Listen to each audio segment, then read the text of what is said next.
I sat across from Mark Davidson, his polished mahogany desk a barrier he clearly believed gave him power. He delivered the news with thinly veiled satisfaction, his voice smooth, almost smug.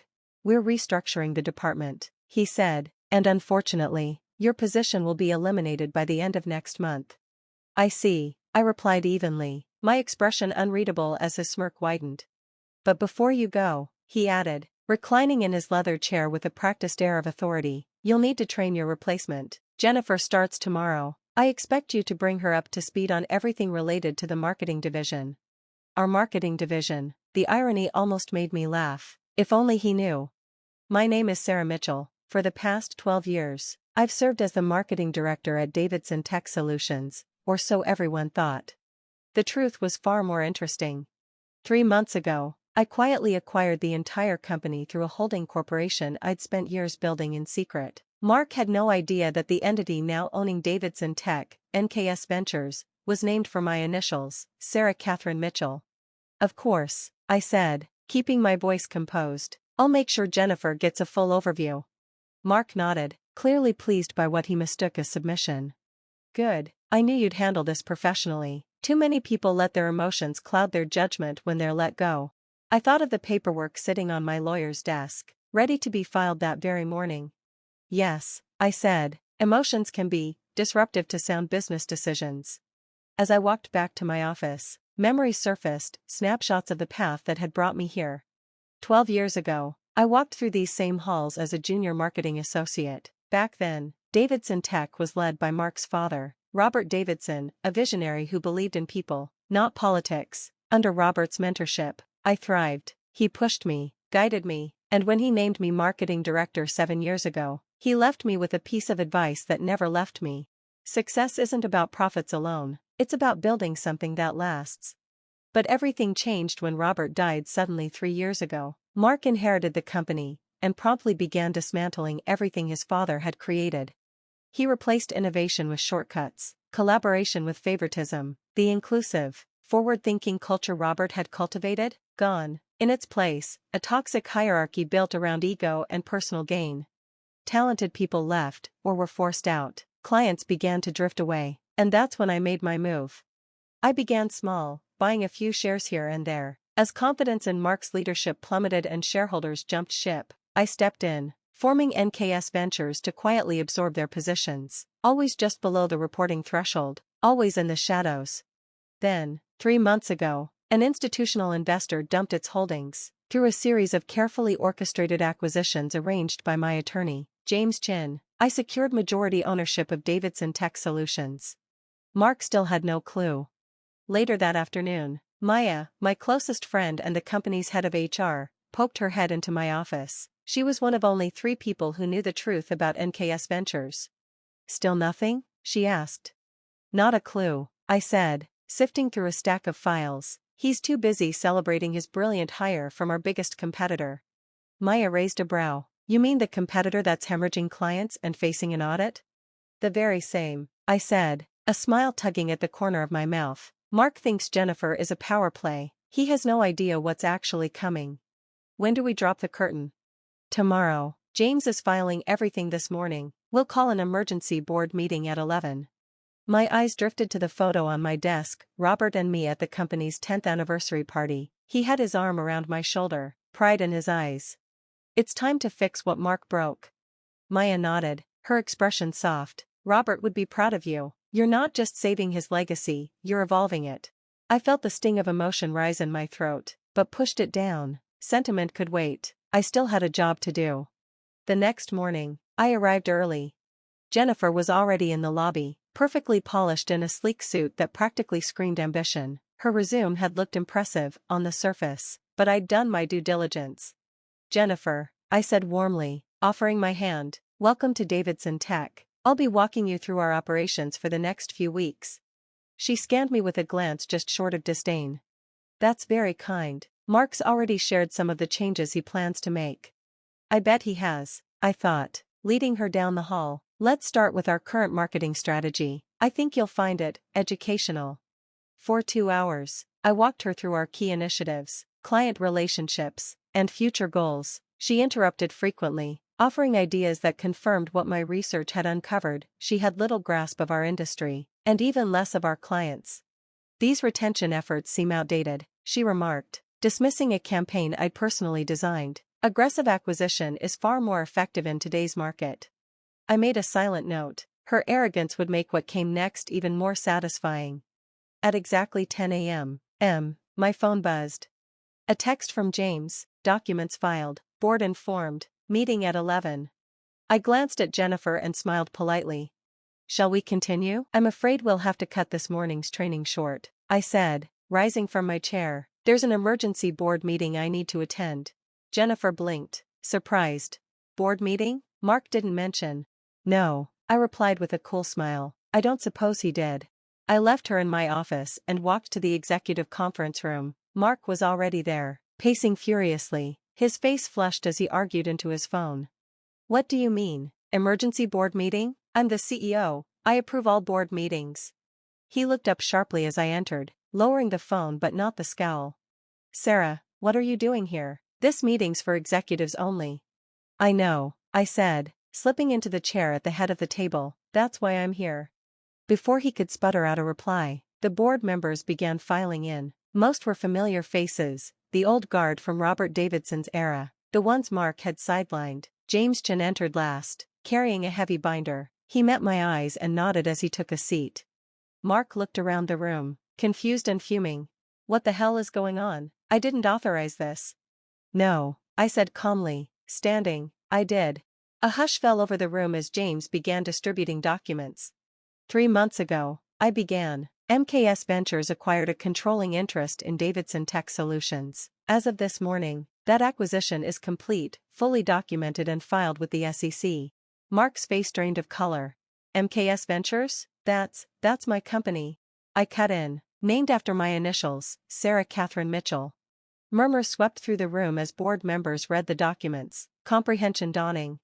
This is insane, Mark stammered. You're just a marketing director. You don't have the resources to pull this off. I thought of the years of careful planning, the sleepless nights analyzing quarterly reports, the quiet accumulation of power. Actually, I do, and I did. I opened my own folder and placed a photo of Robert Davidson on the table. Now, let's talk about the future of Davidson Tech. Mark stood abruptly, his chair screeching across the floor. This is a stunt. I'm calling my lawyers. This takeover can't be legal. James Chen cleared his throat. I can assure you, Mr. Davidson, everything is fully legal. I've personally overseen the transactions. Would you like to review the full paper trail? James laid it out, transaction by transaction, share by share. Every move I'd made was accounted for, documented, airtight. As you can see, he concluded, Ms. Mitchell now owns 51% of the company's shares. The board has been called to vote on new leadership. Mark's expression twisted with fury. You conniving little. Choose your next words wisely, I said evenly. The board is watching. And they were. Each member sat upright, focused, reviewing the evidence. Many of them had watched this company unravel under Mark's ego-driven rule. Board members, I said, addressing them directly, for 3 years, we've watched Davidson Tech lose its edge, its people, its reputation, its soul. Robert Davidson built this company on innovation, integrity, and respect. That legacy has been eroded. I handed out charts and performance reports, data that spoke louder than emotion ever could. In just 3 years, profits are down 40%. We've lost 12 major clients. Employee turnover is higher than it's ever been. The numbers tell a clear story, but this is about more than numbers. This is sentimental garbage. Mark spat. Business is about profit, not your fairy tale about my father. Janet Chen, a board member who had served under Robert, spoke up. Actually, Mark, business is about vision, leadership, and sustainability, qualities this company has sorely lacked under your direction. Others nodded. The tide had turned. I move to vote on new leadership, Janet said firmly. I second, another board member added immediately. Mark spun in his seat, desperate. You can't do this. I'm a Davidson. This company is mine. No, I said quietly, it was your father's, and leadership isn't inherited, it's earned. The vote was swift and unanimous. Within 15 minutes, Mark Davidson was officially removed as CEO. Security was called to escort him from the premises. He left shouting threats over his shoulder, his face purple with rage. As the board filed out, Janet lingered. "That couldn't have been easy," she said, placing a steady hand on my shoulder, "but it was long overdue." I nodded, feeling the weight of responsibility settle on my shoulders. The hard part was just beginning. The next few weeks were a whirlwind. First, there was Jennifer. Mark had hired her to replace me, but her contract hadn't been finalized. After a brief, candid conversation, where I outlined my concerns about her past employment practices, she chose to pursue other opportunities. Then came the real work, rebuilding. Maya and I stayed late most nights, combing through personnel files, looking for overlooked talent, people buried by Mark's regime. "Look at this," Maya said one evening, holding up a file. "Thomas Chen in engineering, passed over for promotion 3 times. He's got multiple patents and glowing reviews. Let's meet with him," I said. "We need leaders like that." Piece by piece, we began to reshape the company. We reinstated Robert's mentorship program. We reopened the innovation lab Mark had shut down. But most importantly, we began to rebuild the culture, the heart of Davidson Tech. A month later, I sat in what had once been Mark's office, now redecorated, refocused, reviewing our progress with Maya. "Employee satisfaction is up 30%, she said, smiling. 3 former employees reached out about coming back. I smiled, too. The office felt alive again. People weren't afraid to speak up, to try, to care. But not everything was easy. Mark, true to his word, unleashed his lawyers on us. They picked apart every aspect of the takeover. They found nothing wrong, but the process was draining. Then came the rumors, Mark whispering through the industry that Davidson Tech was unstable under new leadership. We answered those whispers with results. 6 months in, we'd not only stabilized but started to grow again. Innovation, once stifled, flourished. We launched new products. We signed new clients. Confidence returned. A year after the takeover, I stood before the entire company at our annual meeting. The auditorium was packed. We'd hired over 100 new employees in the last 12 months. When Robert Davidson founded this company, I began. He had a vision, not just of building successful products, but of building something meaningful, a place where innovation and integrity worked hand in hand. I paused, scanning the crowd. Some had been here from the beginning, others were new, but all of them shared one thing, purpose. For a while, we lost sight of that vision, but we found our way back. Profits are up 45%. Employee satisfaction is at an all-time high, but more than that, we're making a difference. Behind me, a screen lit up with images from our latest project, a collaboration between our engineers and local schools, bringing STEM education to underserved communities. This, I said, turning back to the crowd, is what success looks like. Not just numbers on a spreadsheet, but impact, real people, real change. After the applause died down, Maya found me in my office. I was staring at the photo of Robert on my desk. "He'd be proud, you know," she said softly. I touched the frame. "I hope so. Sometimes I wonder if I did the right thing, taking over the way I did." Maya's voice was firm. "Sarah, you didn't just take over. You saved this company, and look at what you've built." She was right. We hadn't just restored Davidson Tech, we'd reimagined it. Our tech was smarter, our culture, stronger, our reach, deeper. Next to Robert's photo on my desk was a new one, taken at the last company picnic. Hundreds of smiling faces, people who believed in something bigger than themselves. That evening, just as I was about to leave, an email arrived. It was from Margaret Davidson. Subject, "Thank you, dear Sarah. I've been watching what you've done with the company this past year. Robert always said you were special, that you understood what Davidson Tech was really about. He was right. Thank you for keeping his dream alive, and for making it even better. With gratitude, Margaret." Tears blurred the words. This was why I did it, not for revenge, not for power, but because some things are worth fighting for. The next morning, I arrived early, as always. The office was quiet, but not for long. Soon it would be filled with energy, ideas, momentum. On my way to my office, I passed the old company motto still hanging on the wall. Success isn't just about making money, it's about building something that matters.